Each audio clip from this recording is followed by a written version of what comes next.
नमस्कार. आजच्या फेसबुक लाईव्हमध्ये आपल्या सर्व प्रेक्षकांचं स्वागत आहे.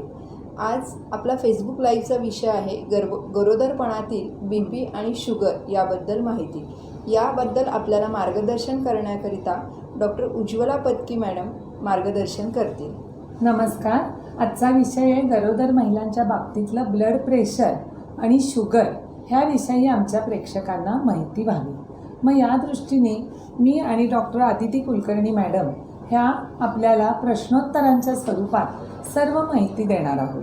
आपले कोणतेही मनातले प्रश्न असतील, शंका असतील, केव्हाही आपण आम्हाला विचारू शकता आणि लगेच आम्ही त्याची उत्तरं देतो. मॅडम, गरोदरपणामधील BP याबद्दल जरा मार्गदर्शन करा. नॉर्मल BP किती असतं? अगदी बरोबर. पहिल्यांदा आपण बोलूया की ब्लड प्रेशर हे काय असतं. तर ज्या वेळेला आपलं हार्ट पंप करत असतं त्यावेळेला ज्या फोर्सनी ते ब्लड बाहेर येतं ते आपल्या आर्टरीजवर म्हणजे रक्तवाहिन्यांवर त्याचं प्रेशर पडतं. पंपिंग ऑफ द हार्ट हे ह्याच्या मागचं कारण असतं. आणि ब्लड प्रेशर हे शक्यतो 120-80, 120-70, 110-70 ह्या रेंजमध्ये असावं. मग तुम्ही म्हणाल हे दोन आकडे कसले? तर एकाला वरचं ब्लड प्रेशर म्हणजे अप्पर किंवा सिस्टॉलिक म्हणतो आणि खालच्याला आपण डायस्टोलिक किंवा लोअर रिडिंग असं म्हणतो. मग वरचं ब्लड प्रेशर हे आपलं साधारण 100 ते 130च्या मध्ये असावं आणि खालचं 60 ते 80च्या मध्ये असावं. गरोदर महिलांमध्ये BP वाढतं म्हणजे नॉर्मल रेंजपेक्षा हे नेमकं किती वाढतं किंवा कितीपर्यंत जाऊ शकतं? गरोदरपणामध्ये ब्लड प्रेशर वाढणं ही एक काळजीची गोष्ट असते आई बाळाच्या दृष्टीनं. म्हणून ह्या दृष्टीने आपण BPचं लक्ष देणं हे महत्त्वाचं आहे. आता मी जे सांगितलं 120 ते 110च्या दरम्यान सिस्टॉलिक म्हणजे अप्पर लेव्हल आणि लोअर लेव्हल 60 ते 80 हे आयडियल आहे. आता गरोदर महिलेचं जे BP वाढू लागलं आणि ते 140-90च्या पुढं गेलं म्हणजे अप्पर 140 लोअर 90 तर त्याला आपण हायपर टेन्शन असं म्हणतो. गरोदरपणात जे BP वाढतं तर त्याची कारणे काय असू शकतात? आता खरं सांगायचं तर कुठल्याही गरोदर स्त्रीला माझं BP वाढू शकेल का ही एक आपल्या मनात काळजी असते आणि कुणाच्याही बाबतीत तसं BP वाढू शकतं. पण ब्लड प्रेशर वाढायची शक्यता जास्त कुणाला तर जी माता अगदी लहान वयाची आहे, उदाहरणार्थ अगदी 18-19-20व्या वर्षीची माता आहे तर तिचं BP वाढायची शक्यता जास्त. आता सध्याच्या जीवनशैलीत बघता 18-19-20 वर्षाची माता ही सहसा आढळत नाही. कारण आता शिक्षण, नोकरी याच्यामुळे लग्नाचं वयच पुढं गेलं आहे. पण दुसरी पण जो गट आहे की 30-35च्या पुढं त्यांच्या बाबतीत ब्लड प्रेशर वाढायची शक्यता जास्त असते. म्हणजे वयाच्या दोन्ही टोकांना लवकर वय आणि उशिराचं वय ह्या दोन्ही वेळेला ब्लड प्रेशर वाढतं. ही पहिली गोष्ट. दुसरी गोष्ट प्रायमी ग्रॅव्हिडा म्हणजे जी महिला पहिल्यांदाच गर्भवती आहे तिच्या बाबतीमध्ये BP वाढायची शक्यता जास्त असते. फॅमिली हिस्ट्री म्हणजे आपल्या घराण्यामध्ये जर ब्लड प्रेशरचा त्रास असेल, वाढत असेल किंवा पहिल्या गरोदरपणात स्वतःचं आपलं ब्लड प्रेशर वाढलं असेल तर दुसऱ्या वेळेला वाढायची शक्यता जास्त असते. आणि जर आपली चरबी जास्त असेल म्हणजे ज्याला आपण ओबेसिटी म्हणतो, आजकालच्या काळात खूप आपल्या समाजामध्ये आपण लठ्ठपणा किंवा स्थूलता बघतो आणि हे बदलणारे जीवनशैलीचे प्रभाव आहेत असं पण आपण. पॉलिसिस्टिक ओव्हरी आहेत, इरेग्युलर मेन्सेस आहेत, पेशंट पहिल्यांदाच लठ्ठ आहे तर तिला उद्या दिवस गेल्यावर तिचं BP वाढायची शक्यता ही जास्त असते. काही काही वेळेला रक्ताचे आजार असतात की ज्याच्यामुळे आपलं BP जास्त वाढू शकतं. आणि आपला जर जुळ्याचा गर्भ असेल म्हणजे ट्विन्स तर त्या आईचं BP वाढायची शक्यता जास्त. आणि वेसिक्युलर मोल म्हणजे द्राक्षगर्भ आपण मराठीत म्हणतो. तर द्राक्षगर्भ जर असेल तर आपलं BP वाढायची शक्यता जास्त. पण कॉमनली आपण म्हणतो की ट्विन्समध्ये आईचं BP वाढायची शक्यता जास्त असते. BP वाढलं हे साधारण पेशंटला कसे समजते? त्याची लक्षणं काय आहेत BP वाढल्याची? सगळ्यात ह्यातली महत्त्वाची गोष्ट अशी आहे की BP वाढलं हे बरेच वेळेला त्या महिलेला किंवा तिच्या घरातल्या जवळच्या नातेवाईकांना समजतच नाही. कारण त्याची खूप BP वाढून त्याचे दुष्परिणाम जाणवल्याशिवाय लक्षणं दिसत नाहीत. आणि कसं होतं घरात की पायाला सूज आली तर आजूबाजूची लोक म्हणतात हा गरोदरपणात येतेच ग सूज, मला पण होती, हिला पण होती, मग ते दुर्लक्ष केलं जातं. आणि काही काही तक्रारी पोटात दुखते किंवा असं चक्कर आल्यासारखं होतं आहे, ही जी BP वाढायची लक्षणं आहेत ही सामान्य गरोदर स्त्रीला पण होतात. त्यामुळे एखाद्या महिलेने जरी घरातल्यांना सांगितलं की माझे पाय सुजले, मला चक्कर येते, गरगरते, हा हे होणारच गरोदरपणात, असं थोडंसं दुर्लक्ष आपल्याकडनं होतं. आणि BP वाढले हे पेशंटला स्वतः शक्यतो कळतच नाही. काही काही महिला आपल्याकडे हाताला मुंग्या येतात म्हणून तक्रार घेऊन येतात हो. किंवा डोळ्याला जरा कमी दिसतं, मग हे BP वाढल्याचं लक्षण आहे. आहे, अगदी बरोबर आहे. आता पेशंटच्या माहितीसाठी मी सांगते की आपण घरामध्ये असताना आपल्याला डॉक्टरकडे समजा आपण गेलेलो नाही आहे आणि आपल्याला जर काही ठराविक लक्षणं तुम्हाला आढळली तर तुम्ही समजून घ्या की आपलं BP निदान तपासून तरी आपण घ्यावं. पहिली गोष्ट म्हणजे हातापायाला सूज आली. दुसरी गोष्ट म्हणजे आत्ता मॅडम म्हणल्या तसं मुंग्या किंवा झिंझिण्या आल्यासारखं झालं. अगदी सूज यायची साधं उदाहरण म्हणजे आपली अंगठी पोटातली घट्ट झाली, पायातलं चप्पल रुतलंय, बांगड्या हातातनं निघत नाही आहेत, हे अगदी साधी गोष्ट तुम्ही समजू शकता. तर ह्या गोष्टींमुळे आपलं BP किंवा सूज आली हे आपल्याला कळतं. झोप न येणं किंवा हातापायाला मुंग्या येणं, झिंझिण्या येणं, ही मी सांगितलं तसं. त्याचप्रमाणे डोकं दुखायला लागलं, डोळ्यावर गालावर सूज आली तरी ते लक्षण महत्त्वाचं आहे.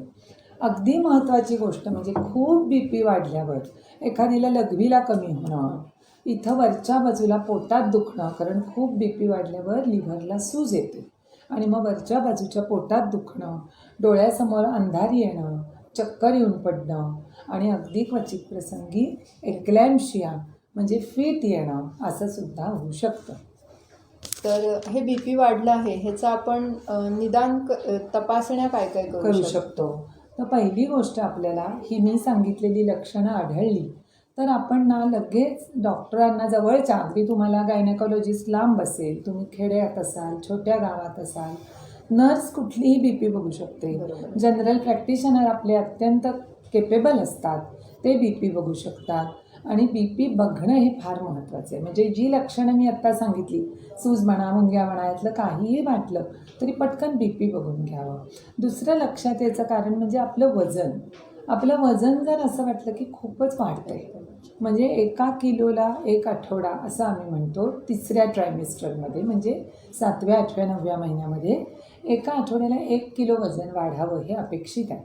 पण जर ते 1.5-2 किलोच्या पुढं आठवड्याला वाढायला लागलं, हे आपल्या पटकन लक्षात येतं की खूपच वेट गेन होतो आहे. आपल्या घरी वेइंग मशीन असतं, जवळच्या केंद्रात असतं, तर ते लक्षात ठेवून तुम्ही पटकन वजन वाढलं की डॉक्टरकडे जाऊ शकता. आणि मग आपल्याला रक्ताच्या तपासण्या, आपल्या डोळ्यांची तपासणी, ह्यामार्फत आपल्याला BP आपलं कितपर्यंत वाढलं आहे, आपल्या शरीराला कुठपर्यंत सूज आहे, लघवीची तपासणी ज्यातनं आपल्याला युरिनचं दोष कळू शकतात आणि किडनीचं सगळे दोष आपल्याला पहिलं सांगते युरिन. त्यामुळे एक युरिन तपासली आपण तर आपल्याला किडनीसारख्या महत्त्वाच्या अवयवाची कार्यक्षमतेबद्दल माहिती मिळून जाते. बाळाच्या दृष्टीने आपण सोनोग्राफीमध्ये काही आपल्याला निदान समजतं का की ह्याचं BP पुढं वाढू शकणार आहे? आपण NT स्कॅन करतो त्यावेळेस. अगदी बरोबर आहे.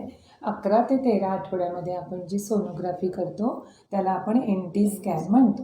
NT स्कॅनमध्ये आपण बाळाची जशी तपासणी करतो तसं आईच्या रक्तवाहिन्यांची पण तपासणी असते आणि त्यामध्ये जे गर्भपिशवीला जे रक्तपुरवठा करणारी रक्तवाहिनी आहे, ज्याला युटेराईन आर्टरी असं म्हणतात, त्याच्या डॉपलर फ्लोवरनं आपल्याला त्या मातेचं पुढं BP वाढायची शक्यता आहे का हे कळू शकतं.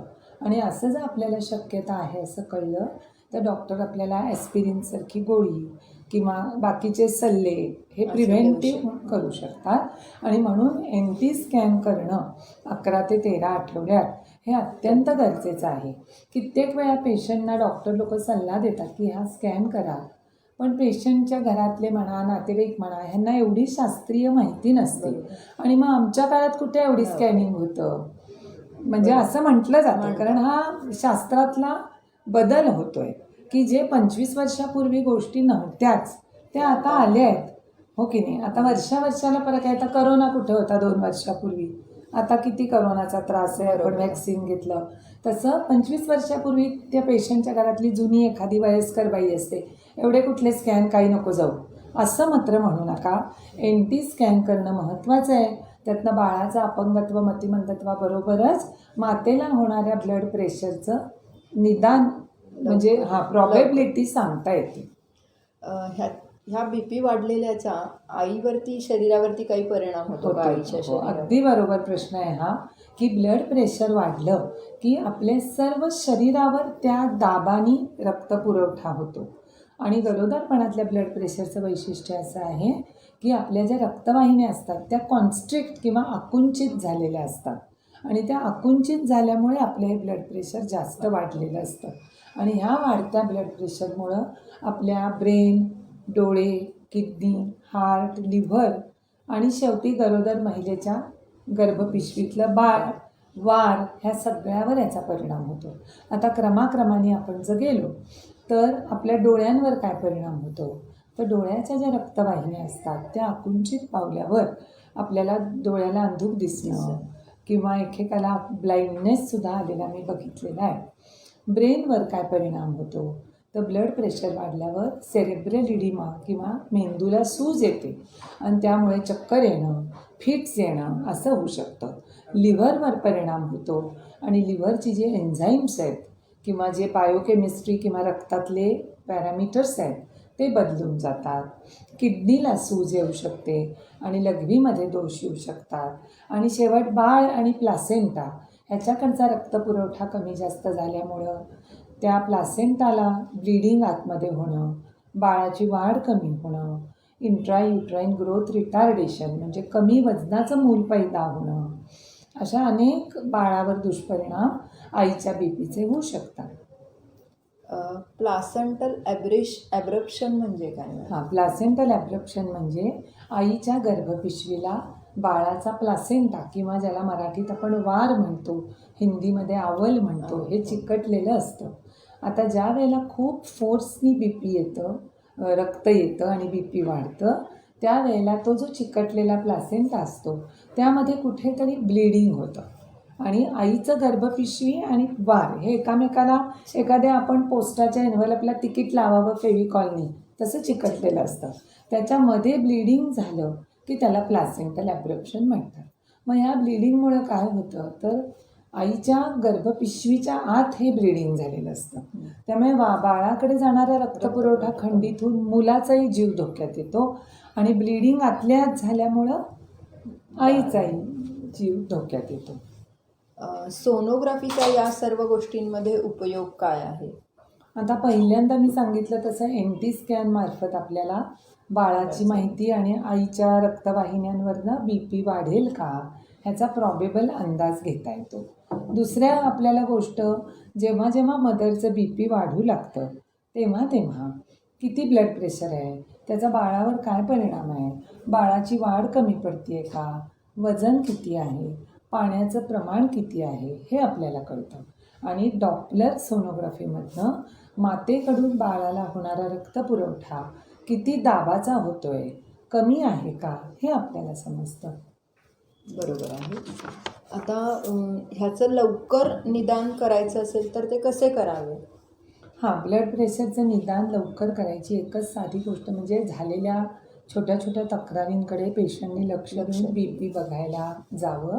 दुसरं म्हणजे आपण पहिले 5 ते 6 महिने पेशंटला दर महिन्याला किंवा 3 आठवड्याला दवाखान्यात बोलवतच असतो. त्या व्यतिरिक्त जर त्यांना वाटलं तर जवळच्या जनरल प्रॅक्टिशनरकडनं BP तपासून घ्यावं. असं 8व्या महिन्यानंतर आपण 15-15 दिवसाला बोलवतो, 9व्या महिन्यामध्ये आपण आठवड्याला बोलवतो. त्यामुळे डॉक्टरांच्या नजरेमध्ये आपलं ब्लड प्रेशर येतं. चिकार लोकांच्या घरात हल्ली BP ॲपरेटस असतं, त्यांनी आपलं सेल्फ मॉनिटरिंग ज्याला आपण म्हणतो ते केलं तरी चालेल. चिकार पेशंटच्या घराजवळ फॅमिली डॉक्टर असतात, त्यांच्याकडून BP बघून घेतलं तरी आपल्या लक्षात येईल. ह्यावरचे उपचार काय आहेत? आपण साधारण वृद्ध लोकांना ॲस्पिरिनची गोळी देतो, मग पेशंट आपल्याला म्हणतात की ही रक्त पातळ व्हायची गोळी आहे, ही आम्हाला का दिलेली आहे, हां. असं पण पेशंट हो, हो. विचारतात. मग ह्याचे उपचार काय आहेत? उपचार काय तर ॲस्पिरिन हे औषध असं आहे की ज्यांनी आपल्याला प्लेटलेट्सवर त्याचा परिणाम होतो आणि रक्त पातळ किंवा जास्त द्रवरूपाचं राहतं. मग वयस्कर माणसाला ॲस्पिरिन देतात ज्याचं BP वाढलं आहे किंवा ज्याला हार्ट अटॅक येऊन गेला आहे किंवा हार्टचा काही प्रॉब्लेम आहे, त्यांना ह्याच उद्देशाने ॲस्पिरिन देतात की संपूर्ण शरीरात ब्लड सर्क्युलेशन व्यवस्थित व्हावं. तसंच गरोदर महिलेला आपल्याला BP वाढल्यावर आपण ॲस्पिरिनचा वापर करू शकतो. आणि जर आपल्याला BP वाढणार आहे असं कुठल्याही सोनोग्राफीमध्ये लक्षात आलं कलर डॉपलरवरनं, तर आपण प्रिव्हेंटिव्ह म्हणून प्रोफिलॅक्टिक म्हणून पण ॲस्पिरिनचा उपयोग करू शकतो. बरोबर. आपण मॅडम लो मॉलिक्युलर वेट हिपॅरिनची इंजेक्शनं पण देतो. ज्या ओबीज म्हणजे लठ्ठ आहेत किंवा ज्यांचं बाळाचं वाढ कमी वाटते आहे, ज्यांच्याकडे बाळाचा सप्लाय पाण्याचा रक्ताचा कमी होतो आहे, त्यांना आपण हिपॅरिन पण चालू करू शकतो. त्याचबरोबर जेवणामध्ये आणि गोळ्यांमध्ये कॅल्शियमचं घेतलं योग्य प्रमाणात, व्हिटॅमिन C, फॉलिक ॲसिड हे जर घेतलं तरी आपण BP वाढायची शक्यता कमी करू शकतो. आपण गरोदर बायकांना कॅल्शियम आणि फॉलिक ॲसिड देतच असतो, त्यामुळे ते आपलं कव्हर होतच आहे. आणि दुसरं म्हणजे आहारात काय घेतलं हां ते पाहिजे? सांगा आता. आहारामध्ये जे गरोदर महिलांनी विशेष असा काही आहार घेतला पाहिजे का? कारण काही महिलांना लोणचं तर खूप खारट खाऊ नये. म्हणजे चिवडा, फरसाण किंवा त्या मॅडमनी म्हटलं तसं लोणचं, पापड हे सगळ्या पदार्थात खूपच सॉल्ट असतं, त्यामुळे ते अवॉइड केलेलं जास्त चांगलं. साधारण आपण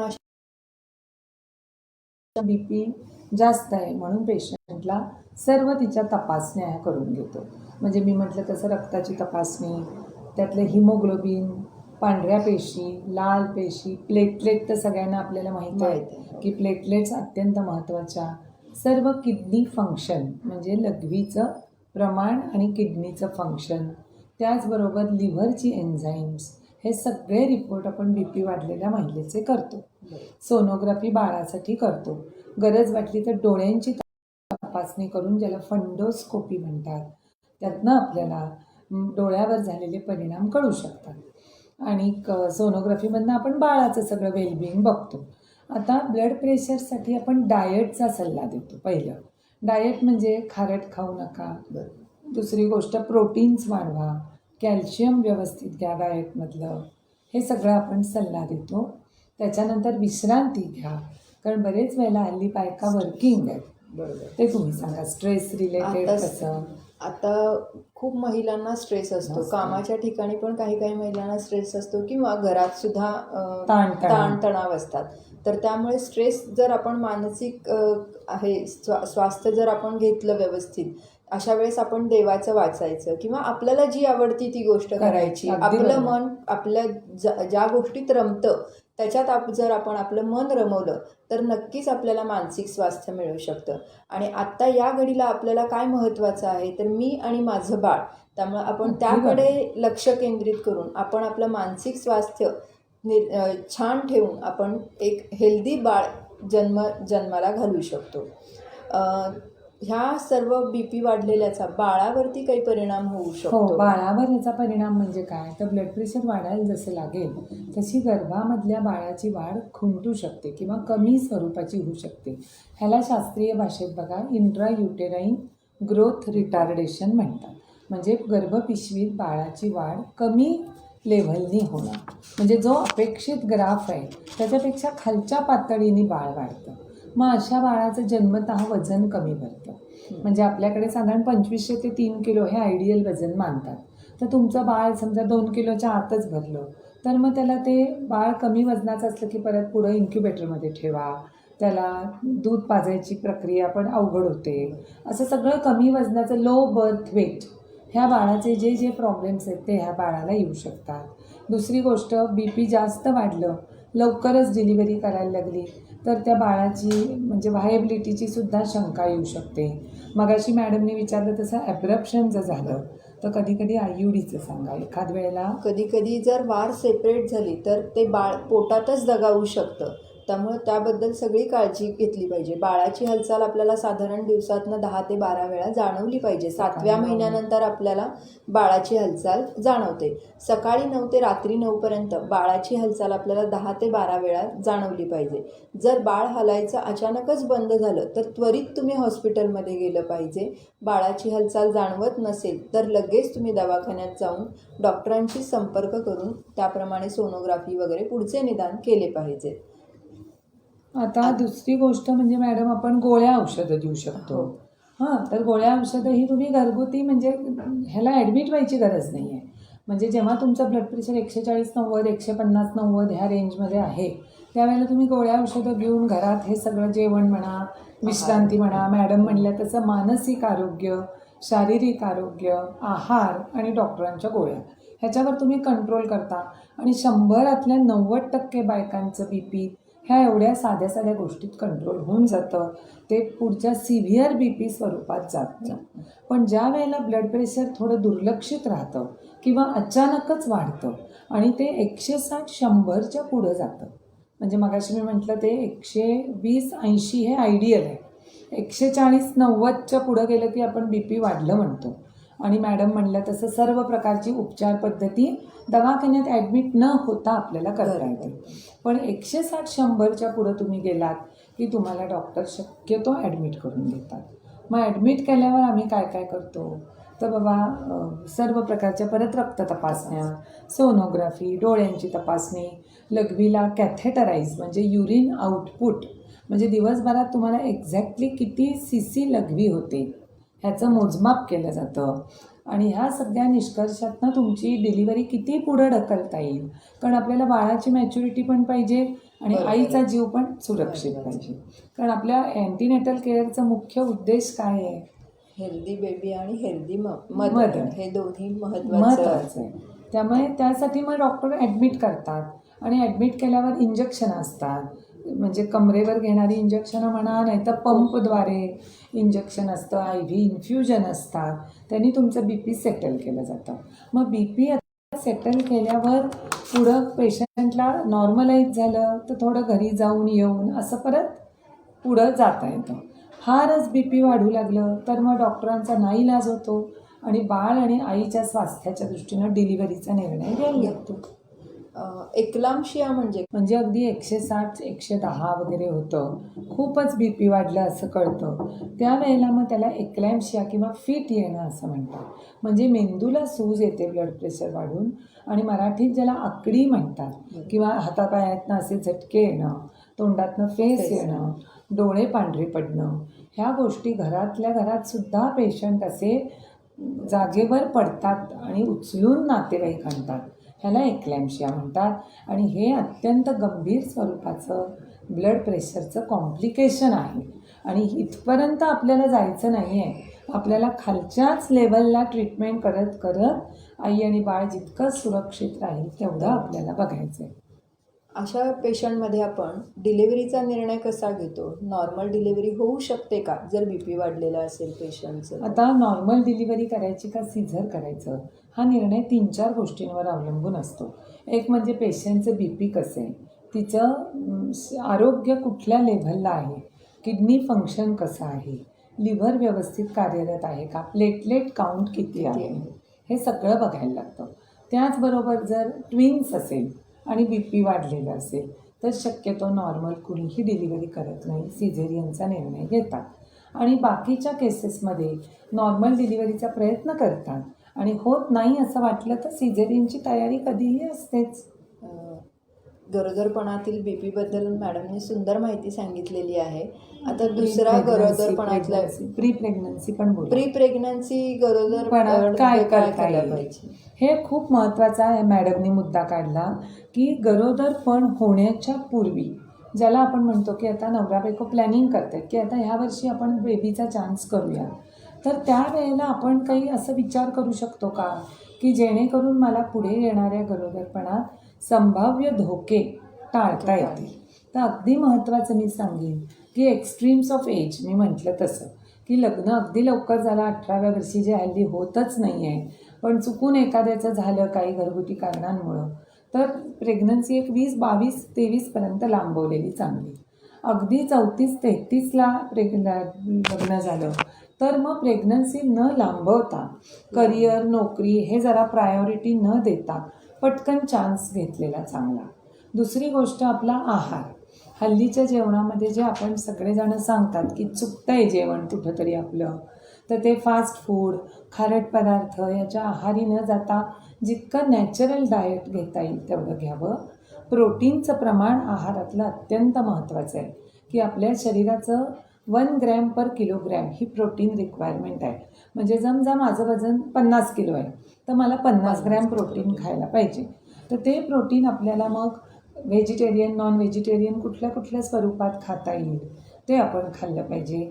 कॅल्शियम आयर्न हिमोग्लोबिन हे मॅडम अत्यंत महत्त्वाचं आहे. कारण असं आढळून येतं की ॲनिमिया टॉक्सिमिया सिंड्रोम म्हणजे काय, ज्या बाईचं HB खूप कमी असतं तिला BP वाढायची शक्यता जास्त असते. त्यामुळे आपलं रक्त हे गरोदरपणाचा चान्स घेण्यापूर्वीच आपलं व्यवस्थित हिमोग्लोबिन असेल तर पुढचे धोके आपण कशासाठी पत्करायचे. तिसरी गोष्ट आपलं वजन. आपण जर आत्ता लठ्ठ आहोत तर आपण एक 6 महिन्यात वजन उतरवावं आणि मग चान्स घ्यावा. प्रत्येकीने एवढं लक्षात ठेवावं की गरोदरपणात 12 ते 15 किलो वजन वाढणार आहे. मग आधीच मी 15 किलो मागे आले तर नंतर मला 15 किलो वाढायला माझ्या हातात चान्स राहतो. म्हणजे लठ्ठ बायकांसाठी मी हे सांगते. नॉर्मल वजन असेल तर हा विचार यायचा प्रश्नच नाही. आणि आपल्या मॅडमनी मगाशी सांगितलं तसं मानसिक आरोग्य हे आपण प्रेग्नन्सीपूर्वी जर हा सगळा विचार केला आणि आपण एखाद्या गोष्टीची जशी घरी तयारी करतो, एखादा पाहुणा येणार असेल तर आपण घराची सगळी आवराआवर करून तयारी करून छान घर ठेवतो, तसा हा पण आपल्या घरात एक पाहुणा यायला लागणार आहे. त्यामुळे ह्याची पण आपण पूर्वतयारी केली पाहिजे. डिलिव्हरी झाल्यानंतर जेव्हा आपण बाळाला घेऊन गरोदर महिला घरी जाते तर आपण तिला काय सांगू. अगदी छान आहे हा प्रश्न की हे ब्लड प्रेशर डिलिव्हरी झाल्यावर लगेच कमी येत नाही. पेशंटचे जे नातेवाईक असतात ते काय आम्हाला म्हणतात, आता ब्लड प्रेशर वाढलं तर एवढं इंजेक्शन दिलं, डिलिव्हरी झाली, अजून कशी सूज आहे, अजून कसं BP वाढलं आहे. तर हे ब्लड प्रेशर गरोदरपण संपलं म्हणजे बाळंतपण झाल्यावर सुद्धा 1.5 महिना राहू शकतं. आणि त्याच्यामध्ये सुद्धा सर्व कॉम्प्लिकेशन्स आणि फिट यायचं म्हणजे एक्लाम्शिया हा जसा गरोदरपणात होतो तसा डिलिव्हरीच्या नंतर पण होतो. हे अगदी लक्षात ठेवा. आणि त्यामुळे ज्यांना गरोदरपणात BP आहे त्यांनी डिलिव्हरी झाल्यावर सुद्धा 8-10 दिवसांनी BPवर लक्ष ठेवा 1.5 महिना होईपर्यंत. बरोबर. गरोदरपणातील BP बद्दल मॅडमनी छान माहिती सांगितलेली आहे. आता पुढचा आपला टॉपिक म्हणजे त्याच्यामध्ये गरोदरपणातील साखरेचा. तर नॉर्मली शुगर किती असते. हो, आता गरोदरपणातल्या साखरेविषयी माहिती करण्याच्या अगोदर आपण 2-3 गोष्टींवर बोलूया की रक्तातली साखरेची पातळी ही किती असावी. तर ही साधारण 80 ते 140च्या दरम्यान असते. उपाशीपोटीला आपण फास्टिंग म्हणतो, जेवणानंतरला आपण PP म्हणतो. हे तुम्हाला सगळ्यांना आता माहितीच आहे. आता काही महिलांच्या बाबतीत गरोदरपण राहण्यापूर्वीच, जसं मी मगाशी ब्लड प्रेशरचं तुम्हाला सांगितलं की एखादी महिला गरोदर होतीये त्याच्या अगोदरच तिला BP असतं, ती गोळ्या ऑलरेडी खातच असते. त्याला आम्ही म्हणतो क्रॉनिक हायपरटेन्शन. म्हणजे तिला पूर्वीपासूनच 21-22व्या वयापासूनच BP आहे, पुढं तिचं लग्न झालं आहे आणि आता ती गरोदर आहे. म्हणजे ती ते BP घेऊनच गरोदरपणात आलेली आहे. तसं एखादी महिला शुगर घेऊनच गरोदरपणात येते, म्हणजे तिला लहान वयातली शुगर असते. आता मॅडम आपण नेहमी म्हणतो की शुगरचे 2 प्रकार आहेत. पहिलं म्हणजे जुवेनाईल डायबिटीस म्हणजे लहान वयात होणारी साखर. ही बरेच वेळेला फॅमिलियल असतं किंवा आपला ह्याला इन्सुलिन डिपेंडंट डायबिटीस असं म्हणतात. ह्या महिलांना इन्सुलिनची इंजेक्शनं लहान वयापासून चालू असतात आणि नंतर लग्न होऊन त्या गरोदर झालेल्या असतात. दुसरा प्रकार असतो इन्सुलिन रेझिस्टंट डायबिटीस. म्हणजे हा उशिरा वयात होतो आणि ह्याचं कारण इन्सुलिन रेझिस्टन्स असतं. आणि मी मगाशी जसं तुम्हाला BPच्या ह्याच्यात सांगितलं तसं पॉलिसिस्टिक ओव्हरी ज्या असतात की ज्या बायकांची अनियमित पाळी असते, महिन्याच्या महिन्याला रेग्युलर MC होतच नाही, गोळ्या खाल्ल्यावरच होते, नाही तर 2-2, 4-4 महिने MC लांबते, ज्यांना औषधं घेऊन गोळ्या पाळी सरळ करून मग दिवस राहिले, ह्याला पॉलिसिस्टिक ओव्हरी, अशा बायकांना इन्सुलिन रेझिस्टन्स असतो आणि त्यांचं शुगर वाढायची गरोदरपणात शक्यता जास्त असते. आणि महत्त्वाचा तिसरा प्रकार म्हणजे जेस्टेशनल डायबिटीस. जेस्टेशनल डायबिटीस म्हणजे काय? हा, जेस्टेशनल डायबिटीस म्हणजे ह्या महिलेची वाढलेली साखर हे प्रथम निदानच गरोदरपणात झाले. अच्छा. आधी तिला शुगर नव्हती, ती गरोदरपणात तपासायला आली, तिचं रक्त तपासलं गेलं आणि त्यात एकदम शुगर 200 आली किंवा 180 आली. हे आपण याला जेस्टेशनल डायबिटीस असं म्हणतो. ही डायबिटीस होण्याची शक्यता कोणाला जास्त असते? मगाशी आपण म्हटलं की BP वाढायची शक्यता कुठल्या महिलेने जास्त घाबरावं की माझं होऊ शकेल, तसं शुगरच्या बाबतीत सुद्धा बघा, पहिली गोष्ट म्हणजे फॅमिली हिस्ट्री, की आपल्या घराण्यामध्ये डायबिटीस असेल, आई वडिलांना असेल, माझी स्वतःची शुगर पहिल्या गरोदरपणात वाढली तर माझी दुसऱ्या गरोदरपणात वाढायची शक्यता जास्त.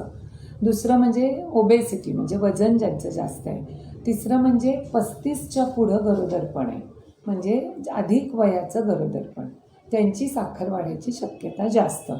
आणि एथनिसिटी म्हणजे एशियन महिलांमध्ये किंवा एशियन पुरुषांमध्ये सुद्धा शुगरचं प्रमाण हे हल्ली जास्त आढळून येतं. हे डायबिटीसची लक्षणं काय असू शकतात जेस्टेशनल डायबिटीसचं, किंवा हे आपल्याला लक्षात कसं येतं? आता बघा, डायबिटीस हे पण ब्लड प्रेशरसारखंच फसवं आहे. म्हणजे बरेच वेळेला ना त्याचे लक्षण काही दिसतच नाही. ही महिला आपल्याकडे तपासायला येते आणि साखरेच्या रिपोर्टवरनं आपण आपण जेव्हा रुटीन ब्लड इन्व्हेस्टिगेशन करतो त्याच्यामध्ये आपल्याला अचानक साखर वाढून आली. पण एक गोष्ट मी सांगते बरं का, की पेशंटशी बोलताना जर पेशंटने सांगितलं की माझ्या सगळ्या घरातल्या मोठ्यांना म्हणजे आई वडील, मोठा बहीण भाऊ ह्यांना शुगर आहे, किंवा एखाद्या महिलेचं पूर्वीच्या गरोदरपणात ज्याला आम्ही ऑब्स्टेटिक हिस्ट्री म्हणतो त्यात वारंवार ॲबॉर्शन होत आहेत, व्यंग असलेलं बाळ निर्माण झालं आहे, किंवा पोटामध्ये नकळत बाळाचा मृत्यू झालेला आहे ज्याला आपण स्टिल बर्थ म्हणतो, अशी जर हिस्ट्री असेल तर आपली शुगर वाढलेली असू शकते आणि त्या बाबतीत आपण सावध व्हायला पाहिजे. ब्लड युरिन चेकअप साधारण कधी करावं? खरं सांगायचं तर आपण पाळी आपली चुकली म्हणजे NCची डेट पुढं गेल्या गेल्या आपण पट्टीवर घरातच प्रेगा न्यूज म्हणाली प्रेग्नन्सीचं युरिन टेस्ट आपण घरोघरी करून बघतात. तर आपल्याला पॉझिटिव्ह प्रेग्नन्सी टेस्ट आली म्हणजे आपलं प्रेग्नन्सीचं निदान झालं की आपण डॉक्टरकडे जेव्हा फर्स्ट व्हिजिटला जातो त्यावेळेला हे रक्त तपासणं गरजेचं आहे. कारण अशा छोट्या छोट्या गोष्टी, नुसतं शुगर मला म्हणायचं नाही, पण लो हिमोग्लोबिन, साखरेची पातळी, आपल्यातली काही इन्फेक्शन म्हणजे हिपॅटायटिस, HIV, हे सगळं आपल्याला रक्तातनं पटकन कळू शकतं. निगेटिव्ह रक्तगट हे आजचे विषय नाही आहेत, पण या सर्व गोष्टी आपल्याला रक्त निदानातनं समजतात. OGCT किंवा OGTT म्हणजे काय? ओरल ग्लुकोज टॉलरन्स टेस्ट ही साधारण आपण 5व्या-6व्या महिन्यात करतो. ह्याची मॅडम तुम्हाला आता सविस्तर माहिती सांगतील. OGCT म्हणजे आपण काय करतो, साधारण आपल्या भारतामध्ये डायबिटीस होण्याचं प्रमाण हे खूप आहे. मग आपल्याकडे मोजलेली 75 ग्रॅमची साखर असते, ती मेडिकलमध्ये मिळते, पण ती आपली घरातली 75 ग्रॅम साखर नव्हे, ही ग्लुकोज 75 ग्रॅम असते. ती आपण काय करतो, नाश्ता करायचा किंवा जेवण करायचं, त्यानंतर ती 75 ग्रॅम मोजलेली साखर पूर्ण 1 ग्लास पाण्यामध्ये टाकायची, सरबतसारखी करायची आणि ते पाणी प्यायचं. ते पाणी पिल्यानंतर 2 तास काहीही खायचं प्यायचं नाही आणि 2 तासांनी आपण सांगतो की घराजवळच्या लॅबमध्ये जाऊन शिरेतनं रक्त काढा आणि त्यानंतर तो रिपोर्ट घेऊन तुम्ही तुमच्या डॉक्टरांना जाऊन भेटा. तिची नॉर्मल रेंज साधारण 80 ते 120पर्यंत असते. ती जर वाढलेली असेल तर आपण त्याप्रमाणे औषधं, गोळ्या ते आपण सगळं सुरू करतो. म्हणजे काय बघा, साखर आहे ना ती रॅन्डम म्हणजे काय की पेशंट आली आणि तिचं आपण रक्त तपासलं, याला रॅन्डम म्हणतात. तर ह्याच्यातनं ना काय होतं, कधी कधी साखरेचं निदान होत नाही. एखादी डायबिटीस असलेली महिला आहे आणि ती सकाळपासून काही जेवली नाही, 1 कप चहा किंवा कॉफी पिऊन दवाखान्यात आली आणि तशीच दवाखान्यात बसली आहे, तिचा नंबर येऊन तिचं रक्त तपासेपर्यंत तिची डायबिटीस असूनसुद्धा रक्तातली पातळी साखरेची कमी असते. त्यामुळे ह्या रॅन्डम सॅम्पल किंवा केव्हाही घेतलेल्या सॅम्पलमधनं डायबिटीस कळत नाही. म्हणून आपल्या महाराष्ट्र शासनाने हे गव्हर्मेंटतर्फे आपल्याला आलेलं सर्क्युलर आहे की याच्यामध्ये काय सांगितलं आहे की महिलेला आधी काय खाऊ दे नाही तर नको खाऊ दे, जेवली तरी चालेल, उपाशी असली तरी चालेल. आपल्या डोळ्यासमोर तिला 75 ग्रॅम ग्लुकोज द्यायची आणि त्याच्यानंतर 2 तासांनी तिची साखर बघायची. ही 140च्या पुढं जर असेल तर तिला जस्टेशनल डायबिटीस आहे असं समजून मग पुढच्या तपासण्या करायच्या. पुढच्या तपासण्या म्हणजे काय तर 3 महत्त्वाचे रिपोर्ट. एक म्हणजे फास्टिंग ग्लुकोज, दुसरं म्हणजे पोस्ट प्रँडियल म्हणजे PP म्हणजे जेवणानंतर 2 तासांनी, आणि तिसरं म्हणजे HbA1c. आता HbA1c हे काय आहे तर HbA1c हा एक ब्लडमधला घटक आहे की ज्यातनं तुम्हाला पूर्वीच्या 3 महिन्यातला तुमचा शुगर कंट्रोल करतो. तर HbA1c हे साधारण आपलं काय रेंजमध्ये हवं हे आपल्याला आयडियल रेंजमध्ये पाहिजे. तर ते आपल्याला 5 ते 7 ह्या रेंजमध्ये ठेवायचं असतं. ह्याचे परिणाम आईवरती काय होतात शुगरचे? शुगरचे आईवरती परिणाम आणि बाळावरती परिणाम हा महत्त्वाचा विषय आहे खूप. तर आपल्याला आता बघा ओजिसिटी म्हणजे साखर खाऊन आपण रक्त तपासलं, त्यातनं आपल्याला समजलं की या महिलेला ग्लुकोज इंटॉलरन्स किंवा जस्टेशनल डायबिटीज आहे. मग आपण तिचं फास्टिंग आणि PPचं शुगर केलं, ते आपलं वाढून आलं. मग आता आपण या महिलेला काय सूचना आईवर देणार तर आईच्या बाबतीमध्ये बघा ॲबॉर्शन व्हायची शक्यता जास्त असते. हे सगळं मी खूप वाढलेल्या शुगरचं सांगते हां. कंट्रोल्ड शुगर असेल तर ह्याला काही एवढं घाबरण्याचं कारण नाही. त्याचबरोबर प्रीमॅच्युअर डिलिव्हरीची शक्यता असते. केव्हाही साखर वाढलेल्या व्यक्तीला इन्फेक्शनला जास्त सामोरं जायला लागतं. मग ते इन्फेक्शन अगदी सर्दी खोकल्यापासून न्यूमोनियापर्यंत युरिनरी इन्फेक्शन जे प्रेग्नन्सीत कॉमन असतं हे व्हायची शक्यता तिला जास्त असते. डिलिव्हरीनंतरसुद्धा तिचं प्युरपेरल म्हणजे डिलिव्हरीनंतरचं होणारं गर्भाशयाचं इन्फेक्शन ही शक्यता पण तिची जास्त असते. डायबिटिक असलेल्या मदरचं BP वाढायची पण शक्यता जास्त असते. आणि डायबिटीसमुळं जेव्हा त्याचा कंट्रोल चुकीचा आहे किंवा व्यवस्थित औषधोपचार नाही तेव्हा डोळ्यावर, लिव्हरवर, किडनीवर, जसं मगाशी आपण BPचे दुष्परिणाम बोललो तसं डायबिटीसचे पण दुष्परिणाम व्हायची शक्यता असते. हा मदरवरचा परिणाम झाला.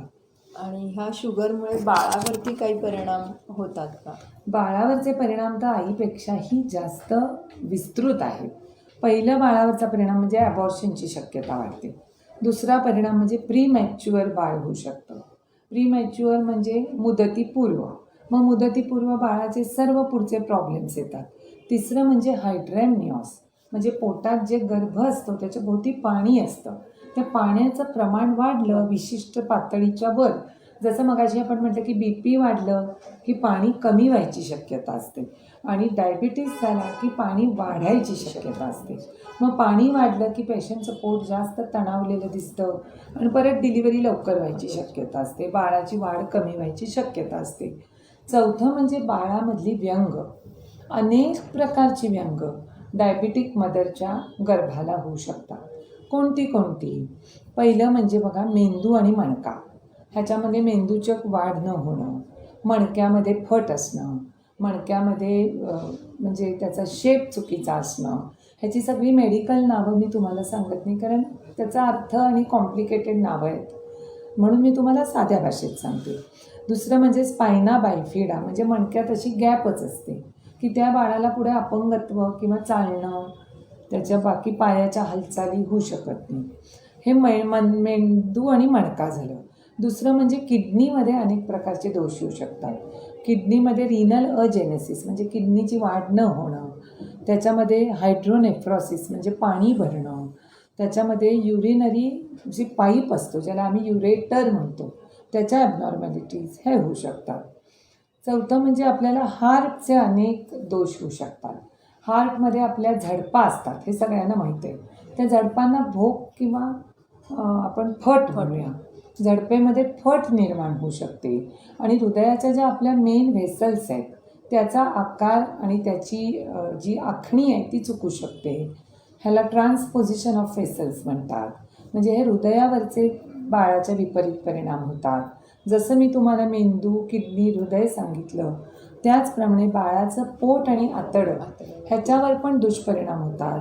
अन्ननलिका, श्वासनलिकामध्ये छेद निर्माण होतो, पोटाचा आणि आतड्याचे वाढ खुंटते, असे अनेक गोष्टी बाळाच्या आतड्यांमध्ये होऊ शकतात. म्हणजे थोडक्यातच काय की आईची शुगर आणि HbA1c हे जर खूप वाढलेलं असेल तर असे सर्व प्रकारचे गर्भाचे दोष त्या मातेला गर्भामध्ये होऊ शकतात. जन्म झाल्यानंतर अशा बाळांना काय त्रास होऊ शकतो? आता बाळ पोटात असेपर्यंत ह्या सगळ्या तक्रारीचं म्हणजे बाळाला सामोरं जायला लागतं. जन्मानंतर पण ना डायबिटिक मदरचं बाळ जन्मल्यानंतर ते प्रीमॅच्युअर असेल तर त्याचा त्रास होतो. पूर्ण 9 महिने 9 दिवस भरलेले असतील आणि शुगर जास्त असेल तर ते खूप लठ्ठ बाळ होतं, कारण त्याला शुगर पोटात जास्त मिळाल्यामुळे त्याचं वजन खूप जास्त होतं बाकीच्या बाळांपेक्षा जर पूर्ण दिवस भरले तर. दुसरी गोष्ट, त्याला जन्मानंतर रेस्पिरेटरी डिस्ट्रेस म्हणजे फुफ्फुसाची वाढ कमी पडल्यामुळं धाप लागायची शक्यता जास्त असते. आणि चौथी महत्त्वाची गोष्ट म्हणजे अशा बाळाला निओनेटल जॉन्डिस किंवा ज्याला आपण जन्मतःची कावीळ म्हणतो. जन्मानंतर बरीच बाळं पहिल्या ते दुसऱ्या आठवड्यात पिवळी दिसतात. ती निओनेटल फिजिओलॉजिकल म्हणजे नैसर्गिक कावीळ असते. तर ती कावीळ व्हायची शक्यता पण अशा बाळांची वाढते.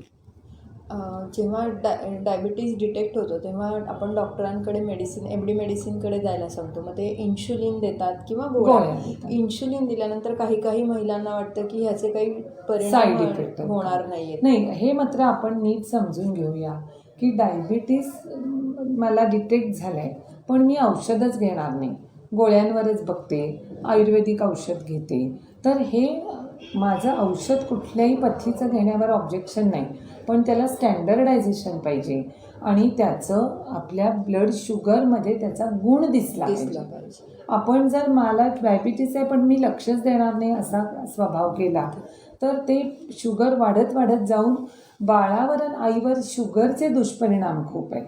गोळ्या आणि इंजेक्शनचे दुष्परिणाम नाहीच आहेत, तसे औषधं डॉक्टर वापरणारच नाही. चिक्कार वेळा डायबिटीसचे बघा 3-4 स्वरूपाची औषधं आपण देतो.